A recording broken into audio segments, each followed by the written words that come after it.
Buenos días a todos, bienvenidos al desayuno académico de ASCON del mes de octubre. Muchísimas gracias a las personas que están conectadas y también las que están acá en el auditorio.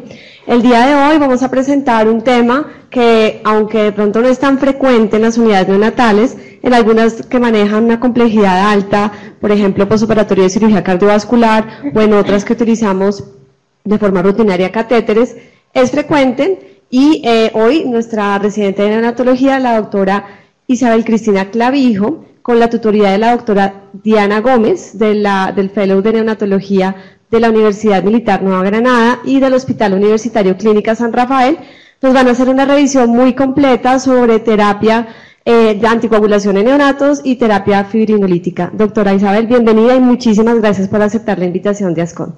Te queremos también agradecer a Avi, que nos apoya con el espacio para poder reunirnos y estar desarrollando este tipo de temas de forma mensual. Bienvenida, Isa, muchas gracias.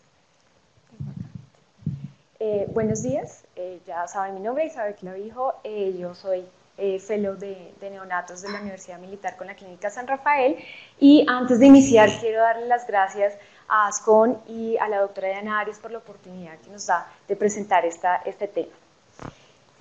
El tema que vamos a presentar es lo que usted debe saber de anticoagulación y trombolisis en las unidades neonatales. Y antes de iniciar toda la revisión, queremos siempre contextualizar un poco ciertos casos y ciertas situaciones que nosotros hemos presentado. Estas son fotos reales, esto es una foto real de la unidad neonatal de San Rafael.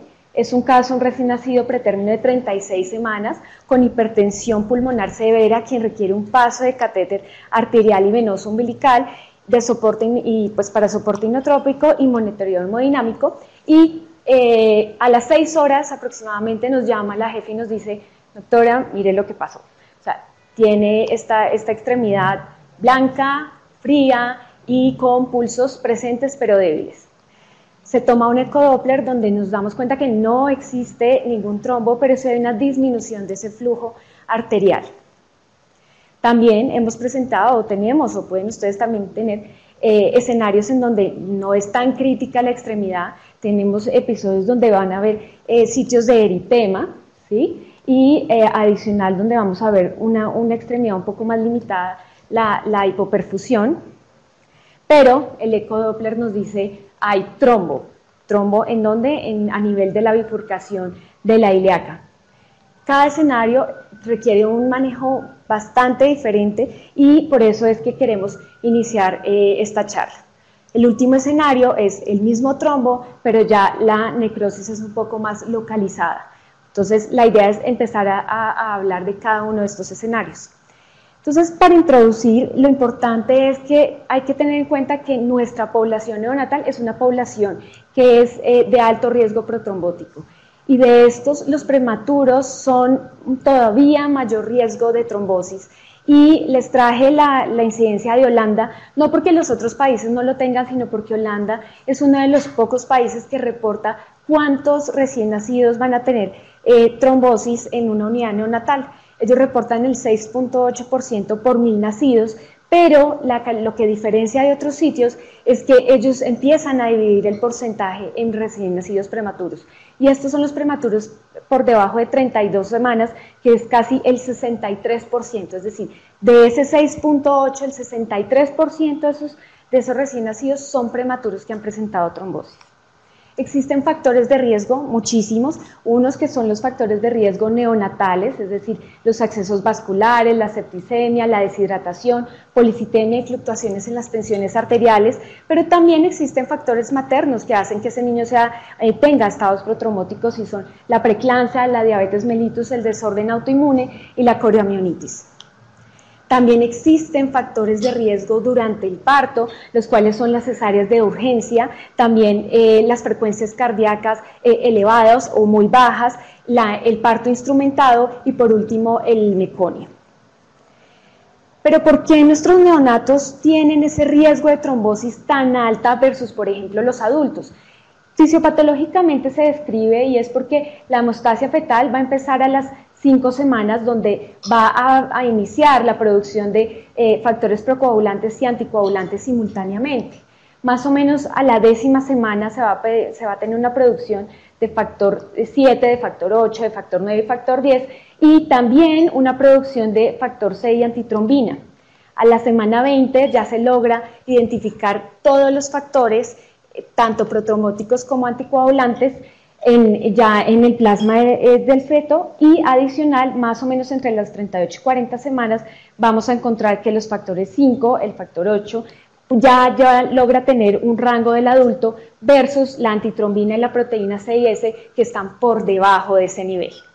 Entonces ya con esto nuestro neonato entra en un desbalance más hacia nuestro lado de factores procoagulantes, en donde más o menos se reporta que tenemos entre un 45 a 50% de los valores de adultos, digamos que en el tercer trimestre, y ya a nivel de nacimiento y durante el primer mes va a estar todos los rangos casi normales al de un adulto.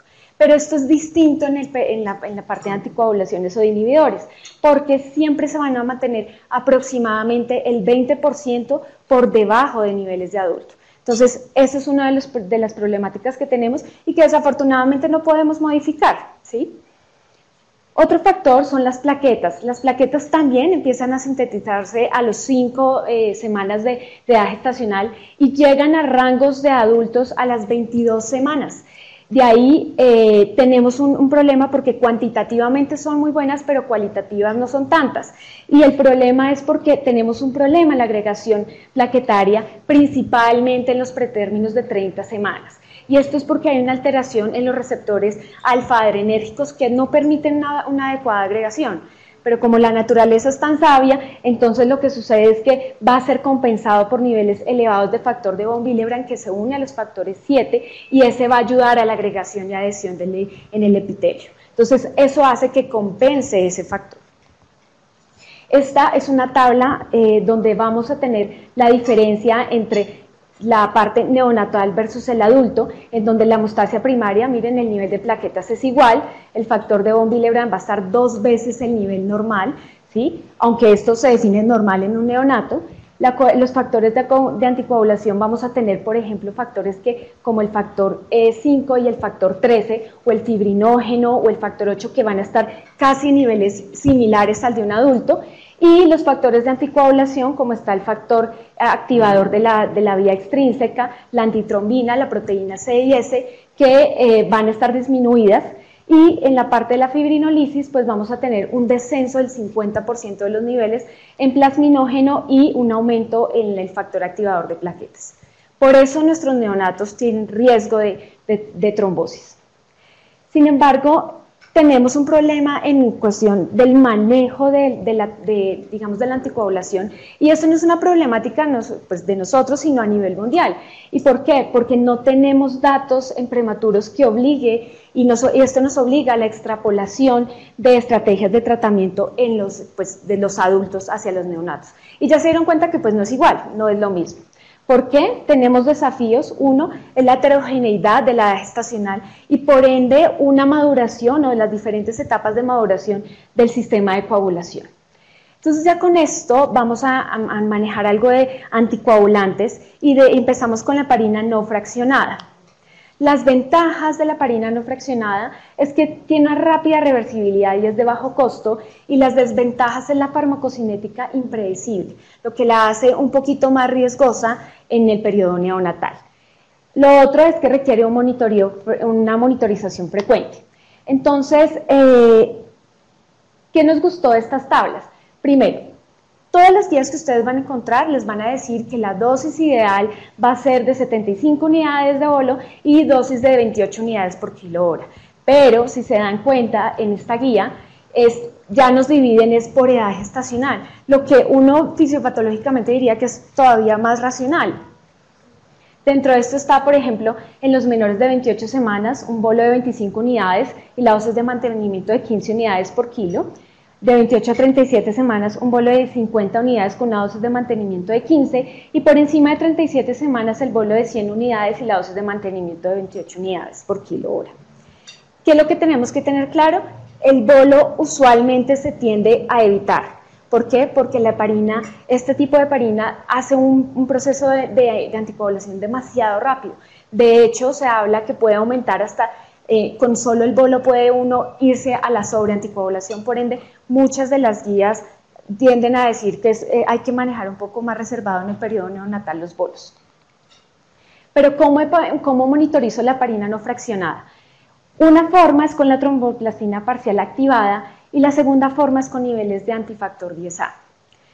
¿Cuál es la meta? La meta con la tromboplastina parcial activada es de 60 a 85 segundos y del nivel antifactor 10A es de 0.35 a 0.7. Sin embargo, tenemos problemas con esta tromboplastina parcial porque volvemos a tener que son datos extrapolados de los adultos, y dos, se ha reportado que los neonatos manejan niveles incluso un poco más altos, y eso no quiere decir que no esté anticoagulada.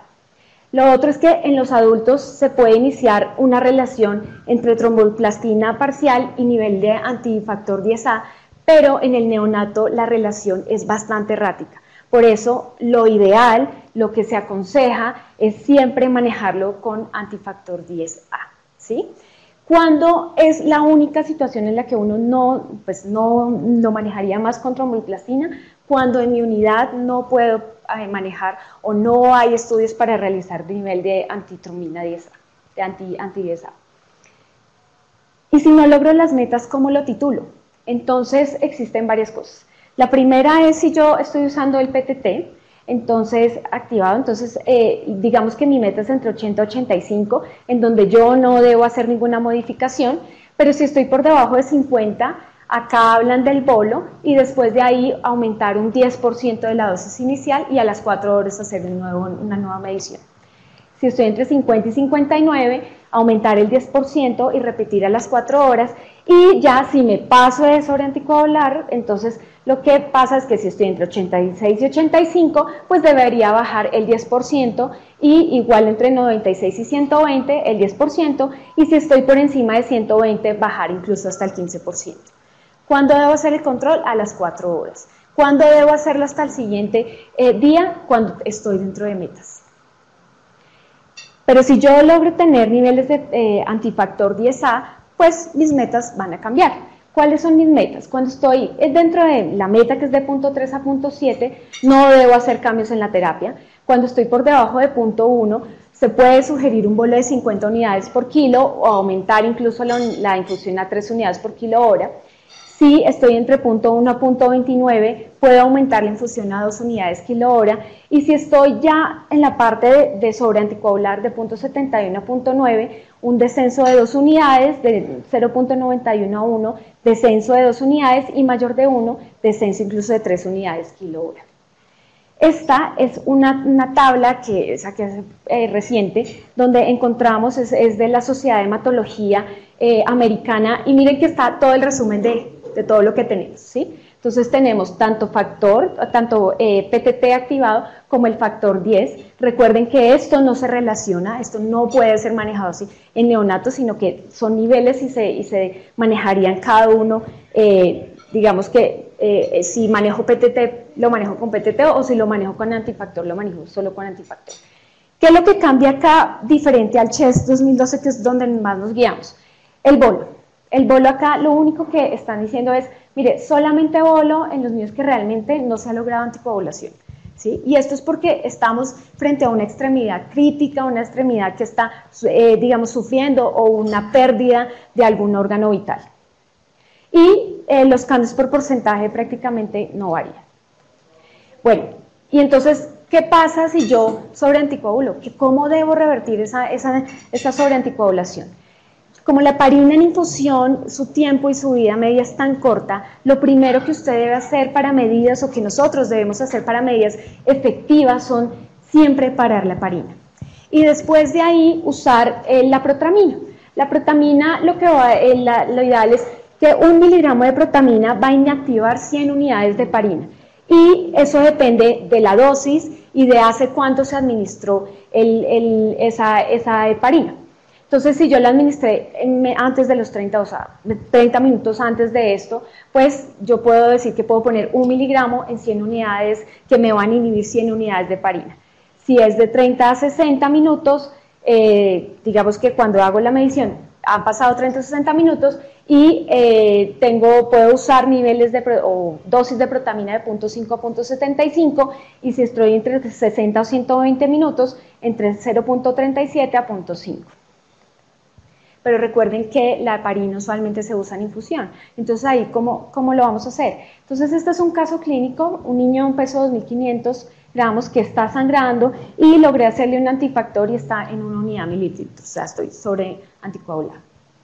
Y le estoy dando una dosis de 15 unidades por kilo hora. Si lo sumamos, da más o menos 75 unidades de lo que ha administrado. ¿Qué dosis de protamina ustedes usarían? ¿1 miligramo o 0.5? Si diciendo que la administré como está en infusión, la administré en menos de 30 minutos, pues podría usar 1 miligramo, o si hago el intervalo entre 30 o 60 minutos. La respuesta real es de 0.5. ¿Por qué? Porque la infusión de heparina, lo que debe uno hacer es considerar que esta heparina fue administrada varias horas, y varias horas es 2 horas, ¿sí? O sea, se manejaría con el intervalo de 2 horas. Es decir, si nos regresamos, sería aproximadamente acá, ¿sí? Entonces, lo que estamos diciendo es entre 0.5 a 0.3.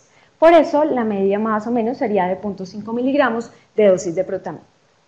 En heparina de bajo peso molecular, esta es nuestra mayor aliada. Primero porque tiene mucha mayor biodisponibilidad, tiene mayor duración del efecto anticoagulante y el aclaramiento es adecuado independiente de la dosis. Lo otro es que requiere un mínimo control de laboratorios y mi desventaja es que toca aplicarla subcutánea. Igual tenemos las mismas recomendaciones de la dosis tradicional, pero miren acá, también se puede ajustar según la edad gestacional y si se dan cuenta, si manejamos en 28 semanas de 1.25 miligramos por kilo subcutánea cada 12 horas, de 28 a 37 de 1.5 miligramos por kilo cada 12 horas igual y por encima de 37 1.6 miligramos por kilo.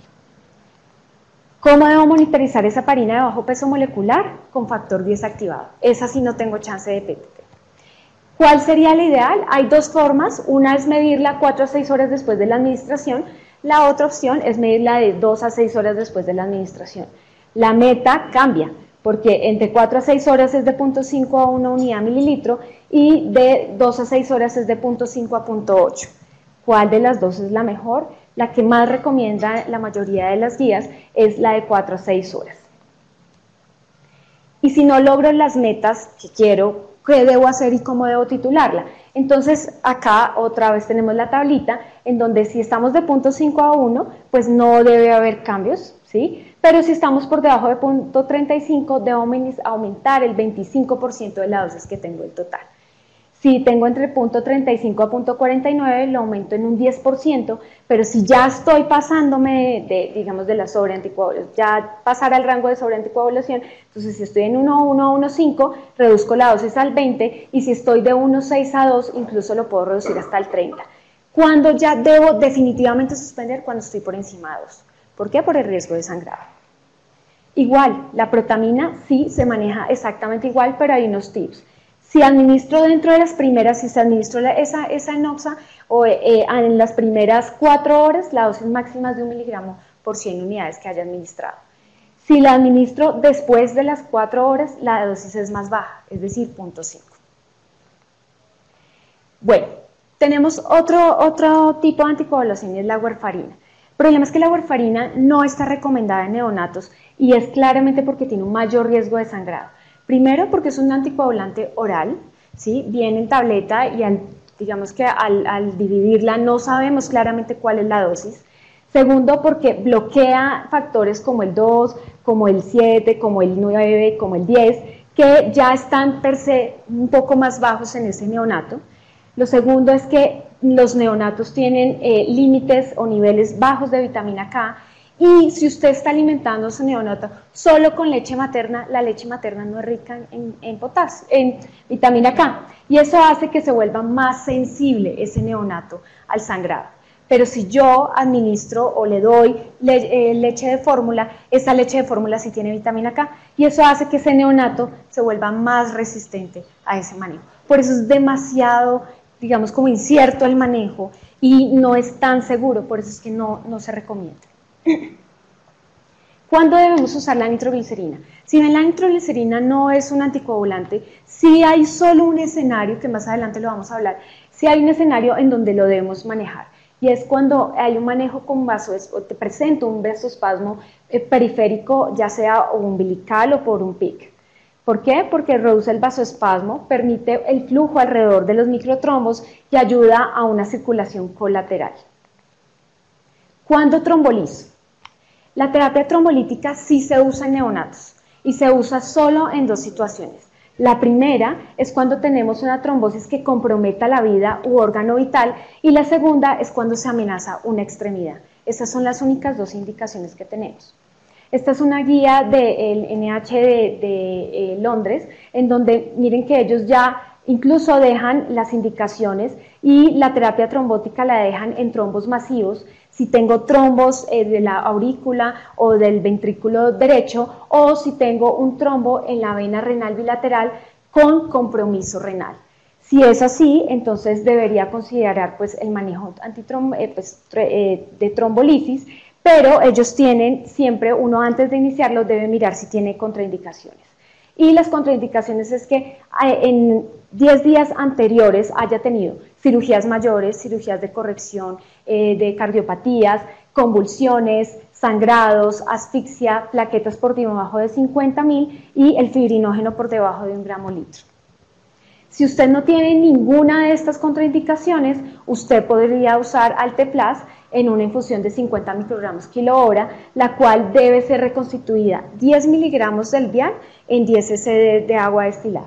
Y de ahí lo debe iniciar una infusión de 0.1 que le da igual a 50 microgramos kilo hora.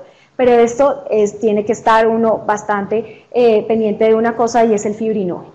¿Sí? Usted debe medir fibrinógeno antes y después de la terapia en los niveles a las 6 horas, y sus niveles deben estar entre 1 a 1,2.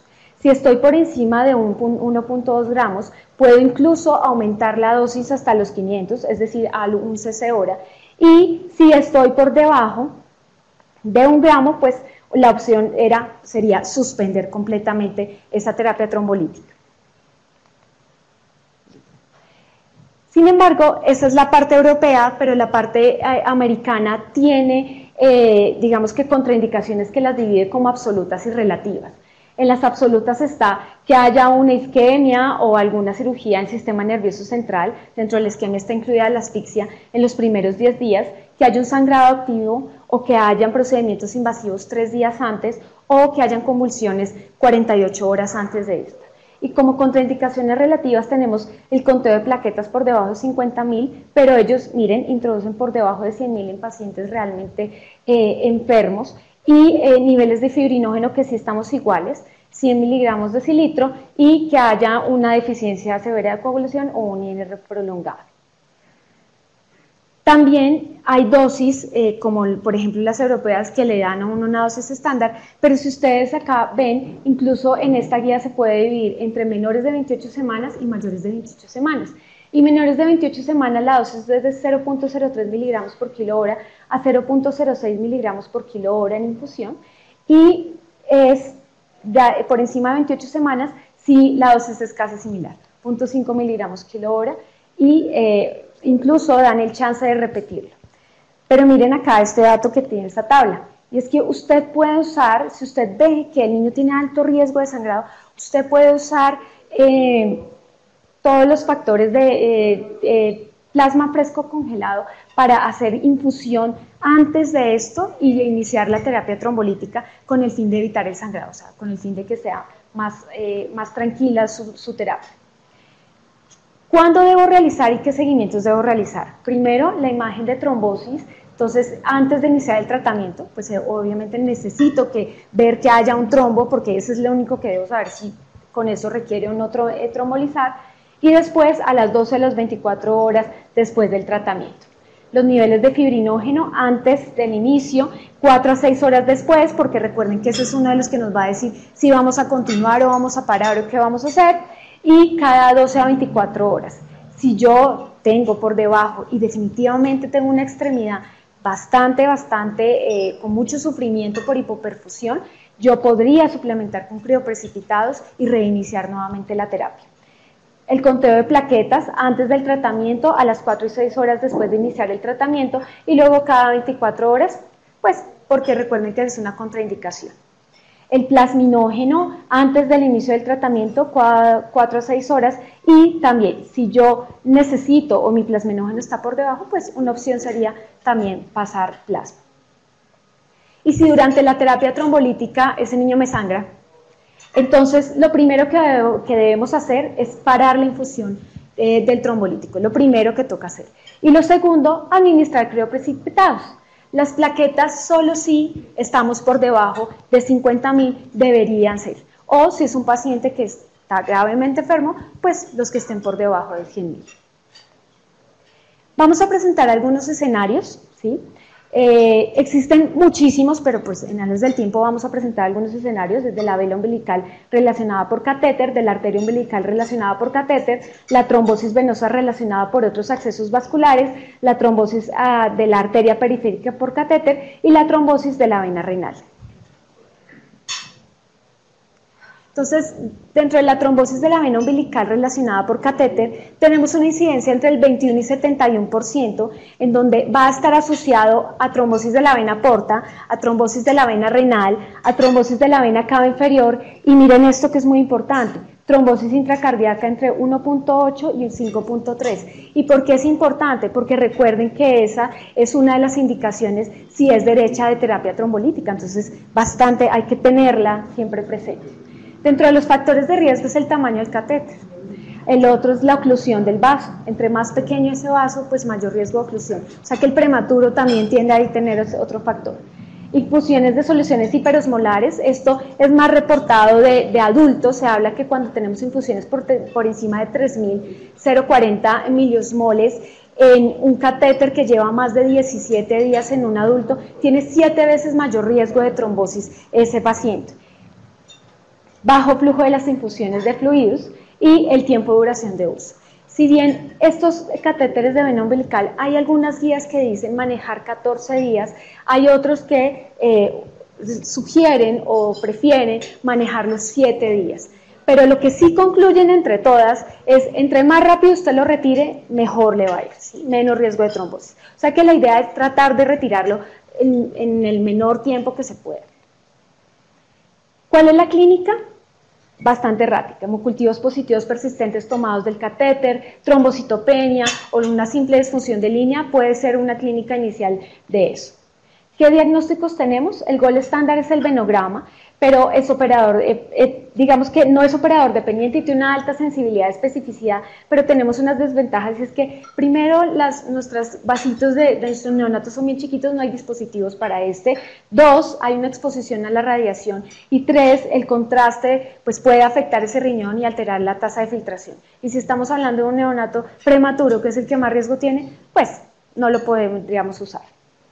Por eso nosotros seguimos con la ultrasonografía Doppler, es el más usado y seguro, pero tiene sus desventajas también, y es interferencia, el tamaño de los vasos, presión de pulso baja y la presencia de catéter pues, central. ¿Qué manejo debemos hacer? Lo más importante es que todo el mundo creería que uno debería quitar ese catéter rápidamente, pero no, definitivamente uno debe remover el catéter 3 a 5 días después de haber iniciado la anticoagulación. Se puede iniciar con heparina de bajo peso molecular de 6 a 3 meses y no fraccionado usualmente en pretérminos ya demasiado, digamos, de muy peso bajo. La terapia trombolítica en este caso no está indicada. Con la arteria umbilical relacionada pues, a catéter o una trombosis, se habla que más o menos entre el 10 y 64% de los pacientes que están en la unidad neonatal van a necesitar esa catéter por arteria umbilical, pero más o menos el 9 o 28% van a tener una trombosis de esa arteria umbilical. Y tiene factores relacionados como son el tiempo de duración del catéter, el calibre pequeño de la arteria y la posición baja de L3, L4, sí se está asociando y sí se asocia a trombosis de esa arteria umbilical. Por eso todas las guías son muy insistentes en dejar posiciones altas de esos catéteres. ¿Qué hallazgos tenemos? Usualmente tiende a ser un hallazgo incidental, tiende a tener, presentar isquemia en miembros inferiores, alteración de la función renal, hipertensión, falla cardíaca congestiva y enterocolitis necrotizante podría ser la clínica. ¿Qué diagnóstico sería el ideal? Pues la angiografía de contraste, pero volvemos a tener el mismo problema. Requiere de radiación, requiere de exposición con medios de contraste y pues en pacientes críticamente enfermos, que usualmente son los que están usando ese catéter de arteria umbilical, pues no es posible realizarlo. ¿Cuál es el más usado de nosotros? Igual sigue siendo el ecodoppler, teniendo igual sus desventajas. ¿Qué manejo debemos hacer? Sí debe tener hay que removerse inmediatamente, excepto cuando yo sepa que mi trombo está ahí justo cerca del catéter y requiera de trombolisis. Ahí lo que va a hacer es administrar la trombolisis y después de ahí sí retirar el catéter. ¿Listo? Debemos iniciar anticoagulación con heparina de bajo peso molecular de 6 semanas a 3 meses y recuerden que la terapia trombolítica solo en los casos severos. ¿Cómo debemos prevenir esta trombosis de la arteria umbilical? Lo importante es la posición. La posición alta tiende a ser es más protectora que la posición baja. Y 2, la duración del catéter. Igual, muchos refieren 14 días, otros dicen 7 días, pero lo que sí tenemos consenso es que entre más rápido usted lo quite, menos riesgo va a tener ese de trombosis. ¿Qué adicional sugieren el resto de guías? Se sugiere el uso de heparina profiláctica con infusión a dosis baja. ¿En qué concentración? 0.5 unidades mililitros, una dosis total aproximada de 25 a 200 unidades por kilo. O sea, debe usarse heparina para, digamos, evitar ese trombo en esa arteria. ¿Qué complicaciones podemos tener con esta trombosis a largo plazo? Hipertensión renovascular, alteraciones incluso en los miembros inferiores, claudicación y paraplegia. Ya la trombosis venosa relacionada por otros accesos vasculares, entonces está el PIC.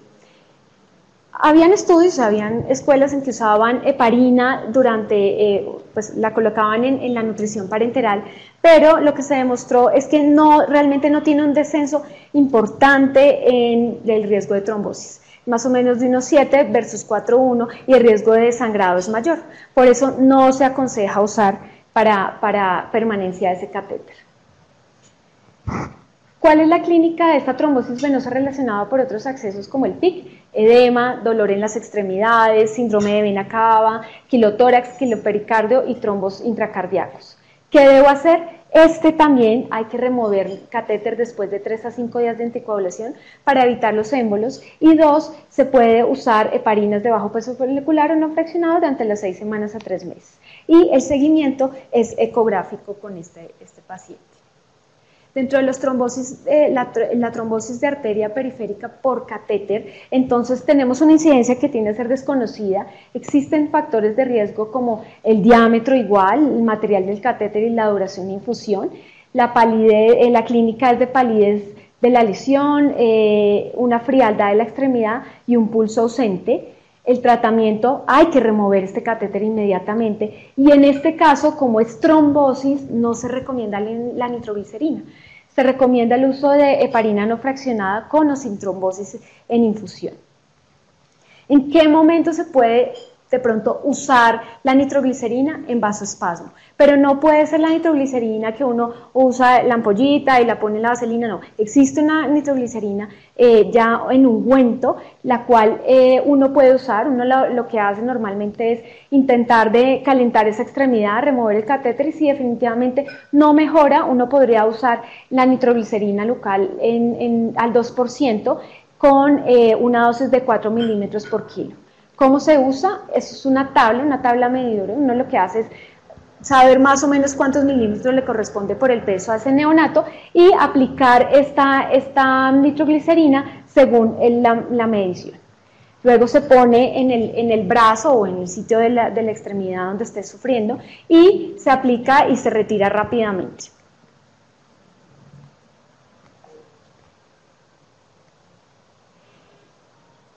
Por último, tenemos la trombosis de la vena renal. La trombosis de la vena renal tiene una incidencia de 13 en 100.000. más o menos se puede presentar como un episodio inicial de trombofilia hereditaria en un 44-67%. Se habla que el 70% es unilateral y el 64% es unilateral ese riñón izquierdo, y más en la parte anatómica, porque esa vena tiende a ser un poco más larga, tiende a ser un poco más delgada, que hace que tenga mayor riesgo. El género femenino tiene mayor riesgo y es principalmente en los menores de 36 semanas. La clínica, una masa abdominal palpable, hematuria, proteinuria y trombocitopenia, y aquí ya el manejo es diferente. Uno, la trombosis, si tenemos un escenario de trombosis unilateral sin lesión renal y ausencia de trombo de vena cava, simplemente yo puedo usar heparina fraccionada o heparina de bajo peso molecular por 6 semanas hasta 3 meses, pero si tengo una trombosis bilateral que tenga lesión renal o tengo presencia de trombo en vena cava, acá sí debo tener la terapia la terapia trombolítica seguida de la anticoagulación. ¿Qué se aconseja? Que la heparina de bajo peso molecular se use en función renal normal o leve o severa, pero debo ajustarla, y incluso se sugiere más que la heparina no fraccionada sea la más usada en la falla renal severa. ¿Qué tenemos en esta parte de trombosis de vena renal y pronóstico? La mortalidad se va a disminuir hasta menos del 5% si tengo un tratamiento temprano de anticoagulación. Eso me exige que debo hacer un diagnóstico temprano y manejo temprano de anticoagulación para que ese niño disminuya la mortalidad. 2, también se puede disminuir la hipertensión o riesgo de hipertensión arterial crónica, pero si yo no manejo esto, este niño puede tener riesgo de hipertensión, insuficiencia renal crónica y atrofia renal, lo que es un marcador pronóstico a largo plazo. Este es un resumen completo de los manejos. Existen otros escenarios, los cuales pues por área de tiempo no podemos hablarlos ahorita, pero los invito pues para que lean toda la bibliografía que manejamos y los datos para no olvidar. Los recién nacidos, recordemos todos que tenemos esos bebés en estado protrombótico. La ubicación del catéter umbilical y uso de heparina profiláctica es necesaria. El uso de warfarina en neonatos no se recomienda. La nitroglicerina solo en vasoespasmo arterial con ecodoppler que muestre que está normal y que no tenga trombos. Se recomienda para anticoagulación la heparina de bajo peso molecular en nuestros neonatos, y la indicación de trombolisis es en riesgo de muerte, compromiso de órgano o de una extremidad. Seguimiento de anticoagulación con antifactor 10 activado sería lo ideal, y el seguimiento durante la trombolisis con fibrinógeno y el ecodoppler. No me queda más sino las gracias por la atención. Este es el grupo de la unidad neonatal de la Clínica San Rafael, donde trabajamos todos en favor y en pro de los pacientes. Muchas gracias por su atención.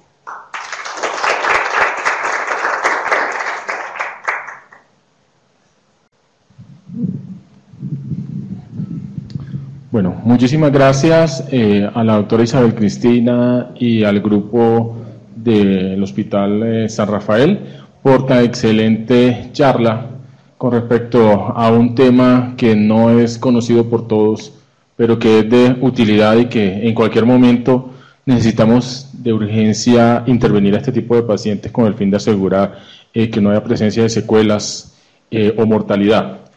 A partir de ahora vamos a empezar con las preguntas, tanto como del auditorio como de las personas que se encuentran conectadas a la charla a nivel local y nacional. Entonces, ¿quiénes tienen preguntas? ¿Preguntas? ¿No? Bueno, no tenemos preguntas en el momento. ¿Quiere decir que estuvo excelente la charla o que nadie entendió nada?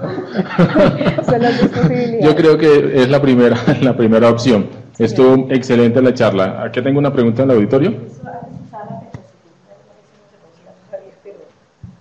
No sé si tengas algo. De pentoxifilina, no. Dentro de las guías no encontré absolutamente nada del uso, no.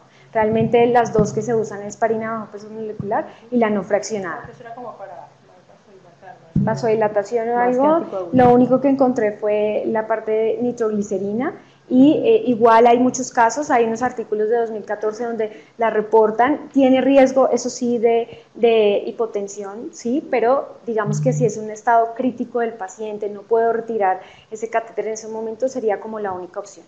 De lo contrario, pues retirarlo.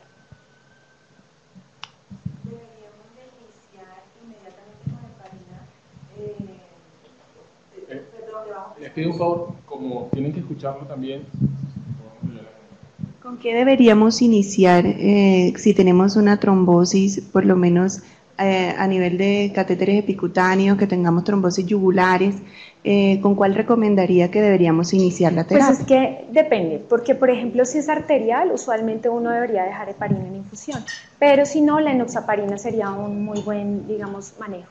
Pero pues eso ya sería otro tema completamente distinto por el riesgo de trombosis de ACV.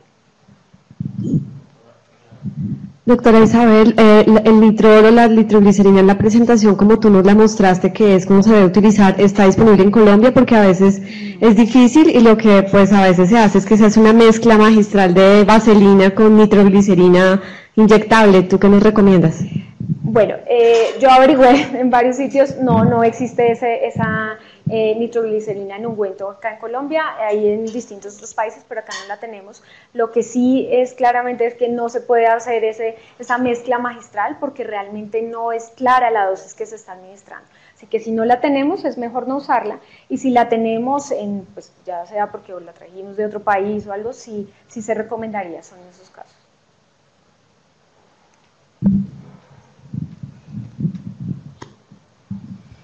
Doctora, muy amable por su charla. Y nitroglicerina de infusión continua, en cuidado intensivo pediátrico nosotros usamos nitroglicerina cuando ocurren los casos de vasoespasmos severos y vemos que evidentemente hay mejoría de la perfusión, mejora la coloración de la extremidad. Lo que pasa es que la nitroglicerina se debería usar solo en el vasoespasmo y es mejor cuando es local, ¿sí? El problema de la nitroglicerina en infusión es que tiene altísimo mayor, o sea, el riesgo es todavía más alto de hipotensión. Entonces, si tenemos un niño crítico que está soportado y eso, pues en lo posible sería mejor no usarla, ¿sí? Pero en todas las guías, en lo que encontré, no hablaba nada de nitroglicerina en infusión, sino más era solamente el manejo tópico en la extremidad y por un tiempo nada más. Con relación a la nitroglicerina en infusión continua, el problema de la nitroglicerina en infusión continua, pues uno, que no aparece en las guías, que es lo que dice Isa, y segundo es que la nitroglicerina produce mucha vasodilatación en neonatos y la vasodilatación neonatal tiene muchas consecuencias, más sabiendo que estas patologías son más frecuentes en los recién nacidos, que son más prematuros, que son los que tienen más riesgo de trombosis. Entonces no se usa, no está en ningún protocolo. Lo otro que decía la doctora que preguntó sobre el manejo de heparina en un paciente que tengamos un trombo agudo, uno puede iniciar con un bolo de heparina, que está en las dosis ahí, generalmente la dosis que utilizamos a veces es 50 por kilo, pero tú debes continuar la anticoagulación con heparina de bajo peso molecular. Depende también del compromiso que tenga el paciente. Eso generalmente nosotros lo hacemos en compañía con el cardiólogo, si hacemos el diagnóstico temprano con el Doppler temprano y no hemos quitado el catéter, se le puede pasar el bolo de heparina y posteriormente continúas la anticoagulación dependiendo cómo está el paciente. Bueno, muchísimas gracias. Nos vemos en el próximo desayuno académico el primer viernes del mes de noviembre. Bueno, buen día.